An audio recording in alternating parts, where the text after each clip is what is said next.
Hello and welcome to Chris & Co, the show looking at what affects business in Kent with me, Chris Price. Joining me this week are Chris Welsh, Director of Global and European Policy at the Freight Transport Association, Ben Stepney, a lawyer at Tunbridge Wells firm Thomson, Snell and Passmore, and Debbie Hughes, Managing Director of the International Institute for Learning in Europe. Over the next 30 minutes, we'll be talking about the impact of a Supreme Court ruling banning employment tribunal fees. We'll also take a look at how harvests are shaping up for Kent's winemakers this year after a damaging April frost, and see whether broadband speeds are up to scratch across the county. First though, a new report has raised concerns Operation Stack may become a more familiar occurrence in Kent if customs checks are not sorted after Britain leaves the EU. Consultancy firm Oxera claims delays at Kent ports could cost the economy £1 billion a year as border officials are forced to carry out thorough checks on all lorries post-Brexit when they may be unable to wave EU vehicles straight through. The Port of Dover says keeping traffic moving must be one of the key imperatives of the Brexit negotiations. Louisa Britton reports. Operation Stack has plagued Kent in the past, and there's now a warning it could be permanent when we leave the European Union. That's because of new custom checks that could have to be introduced. According to a new research paper, the county's ports and roads could be hit by chronic delays and traffic congestion after Brexit, and the total cost of the move could be £1 billion a year. MEP for the South East Richard Ashworth says it's a damning report. There is simply not the space in the Port of Dover to hold that sort of activity. Remembering that something like 10,000 lorries a day pass through Kent, the logistics of dealing with that is going to be pretty substantial. But secondly, also the facilities, the staffing, the facilities to accommodate the number of staff which are going to have to be put in place to deal with this issue is going to be very substantial. Consultancy group Oxera says its findings are based on the length of time it currently takes to carry out checks on non-EU HGVs entering the UK. At the moment, they take 45 minutes to inspect. As it stands, those checks aren't needed for EU vehicles, but that won't be the case from as early as March 2019. It's likely they'll need the lengthy inspections as well. So more inspections means more delays, which means more of Operation Stack. And plans for that aren't exactly going smoothly either. Proposals for a huge lorry park off the M20 near Folkestone are currently in limbo because of a legal dispute which is due to be heard in December. Stack has caused massive disruption in the county in recent years, and the thought of it being regular isn't something residents or businesses in Kent will want to see on a regular basis. Our political editor Paul Francis says the new checks could not only affect drivers in Kent, but also the county's businesses too. Undoubtedly, if you have a sort of unremitting chaos, traffic congestion, that's going to cost businesses in Kent and beyond Kent money, and I think that's part of the reason they're suggesting the costs could be so high. So with the decision for a lorry park which will ease the pressure on freight traffic up in the air, and this bleak report, Kent could be in gridlock in a post-Brexit Britain. Louisa Britton, KMTV. Okay, so Chris, what will be the effect then if EU vehicles aren't waved through customs checks like they are at the moment post-Brexit? Well, I think we got a piece of an understanding of what that was like 2 years ago when we had a major strike on the French side of the Dover-Calais Straits, when we had vehicles stacking back something like 20 miles. 30 odd days, wasn't it? I think over a 30-day period. And with 10,000 trucks going through Dover every day, then you can see that the port is not geared up to stop every vehicle, check customs arrangements, check the load, and then move on. The port is geared for trucks to pass through, and most of the trade that goes through Dover is intra-European trade. It's our major 50% of our imports exports go through Dover, and it's our European trade. So if we don't find a fix to having a genuine frictionless border, as has been promised by the government, and we don't have a customs arrangement which enables us to clearly operate as we have before in terms of goods being able to just go through the port, then yeah, we are going to get huge delays at the port. And that causes a lot of problems for businesses, not just in the haulage sector, but all across the county, this is has a wide-ranging impact. Everywhere, yeah. I mean, I think last year for us, we travelling down from having meetings across Kent or going up to London caused a huge amount of delays for us. Absolutely. To the point where you say, well, let's not have the meeting, and so let's do that remotely, which is good, but sometimes you have to be there. So it's been a nightmare, and getting home, for people to get home down to Ashford and beyond, it's just, the tailbacks are ridiculous. Is Operation Stack seen too much as a Kent problem rather than a national one? Because obviously the impact of not being able to get goods through the port doesn't just affect Kent, it's businesses across the country. Yeah, I mean, Dover is the nation's vital gateway to Europe, and all of our trade, 95% of our trade with the rest of Europe goes through Dover. It's been geared up to do that. It's the shortest crossing. The port has been built up to deal with that trade, along with Calais.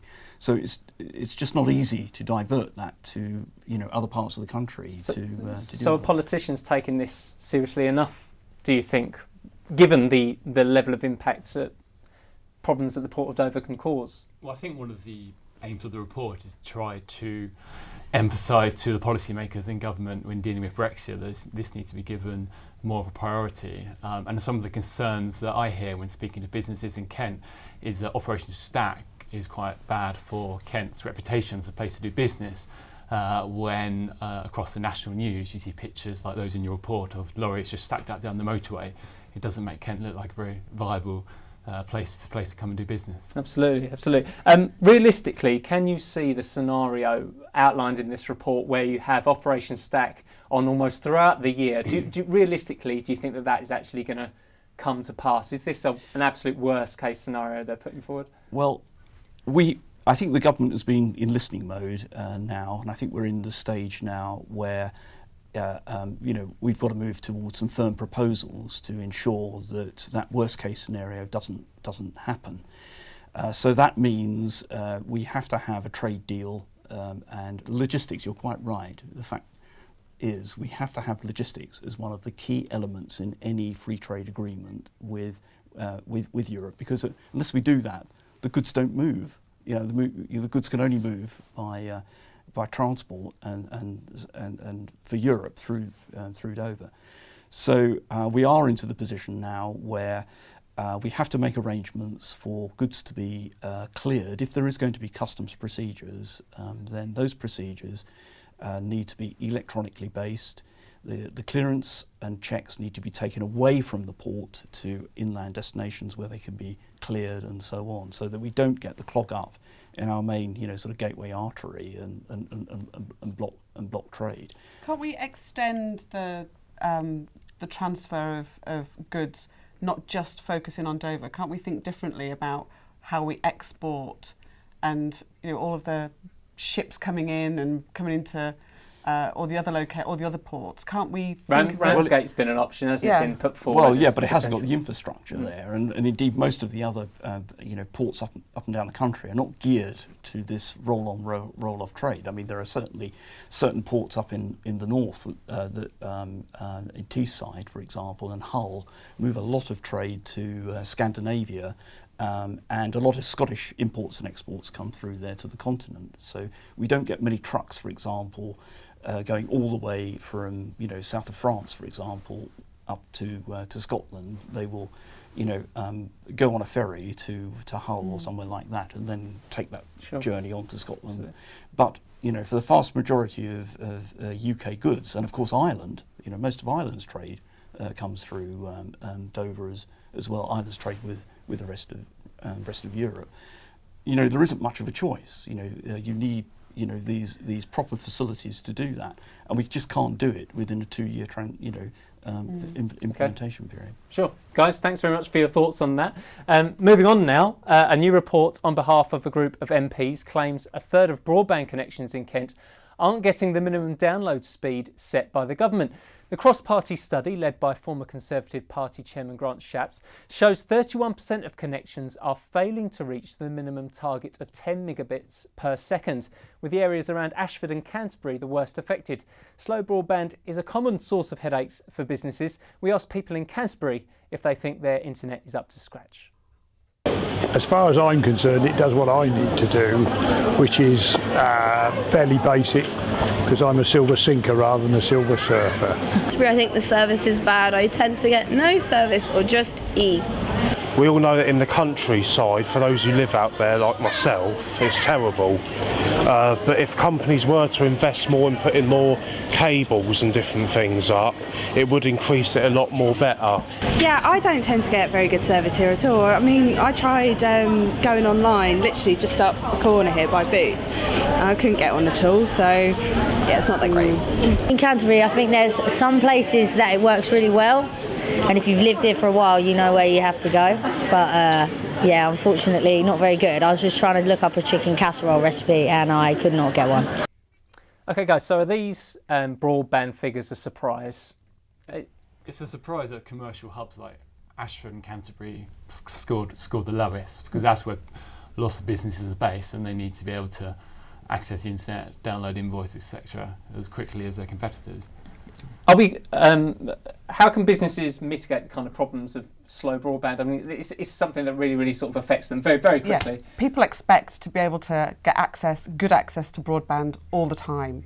The fact that they can't get it is a major problem for people. As people are becoming more connected in their home, connected at work, wanting to be able to work remotely, the fact that they can't then get that access is a major problem, and Absolutely. It needs to be addressed by the government. Thanks very much, Debbie. We'll be back after this break.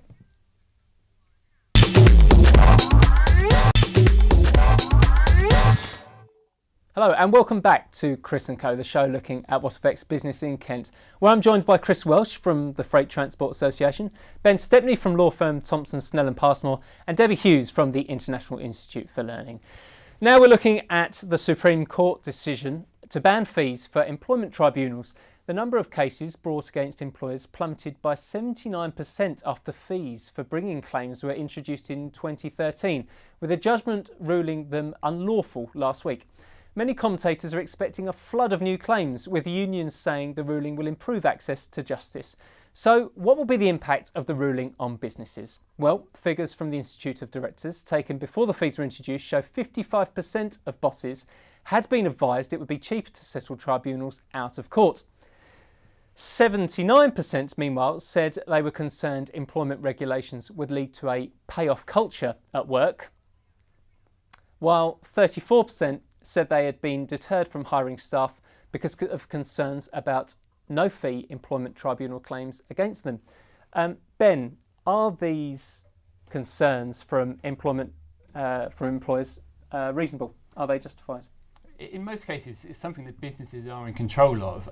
If you have created a payoff culture, then we find normally it only takes one instance of refusing to pay off to change that culture and to send a message that you're not the type of business that is going to just pay off if somebody makes a complaint.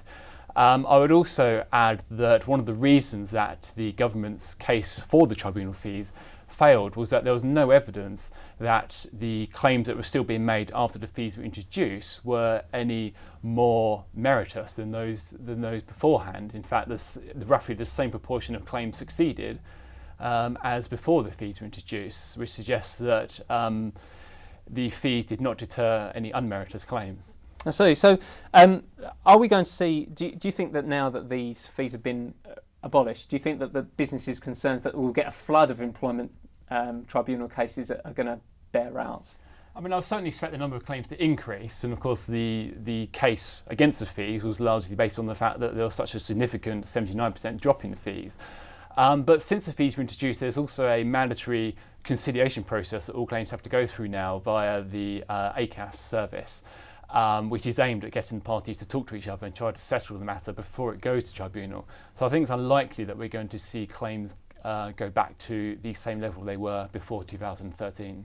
One of the concerns, one of the reasons these fees were brought in is to try and sort of disincentivise perhaps opportunistic claims with the no win, no fee kind of cases. In your experience, what is the balance of meritorious, as you might say, claims versus the more opportunistic ones? Well, I mean, most people take advice of some form before starting a tribunal claim, and in many cases, if you're advised that it is likely to fail, then that would deter most people from taking the claim on. It can be a very stressful experience. It's not particularly quick either. As I say, the success rate of claims after the fees were introduced was roughly similar to before the fees were introduced, which suggests that the fees were not knocking out unmerited claims. And unfortunately, it is likely that people who had valid claims were choosing not to bring the claims because they couldn't afford to do so. Is it generally the perception that businesses hide behind, have hid behind the fees being introduced to perhaps kind of squeeze practices at all? Is it kind of always the view that businesses are always going to be out there to try and find whatever way they can to try and squeeze practices, and that these fees were just a handy way of being able to maybe push the letter out a little bit? I don't know, guys, what you think? Well, in my experience, most companies, good, well-managed companies, want to have the HR procedures in place that deal effectively with employee disputes with the employer, and things related to conduct, things related to performance, should be covered by a comprehensive programme of review between the employer and employee. So certainly, if you have those kind of procedures in place, then you avoid the circumstances where an employer would go to court. I think that for small businesses, especially those that I know in Kent, and for myself included, it's difficult to be able to justify having an HR cost. You have to be so cognizant of costs at the moment with everything that actually employing somebody for HR just in case something happens is just not a viable solution for many people. And being realistic about it, it's by having the right education for the business owners, but also the right education for the employees to say, together, this is what we're going to be prepared to do.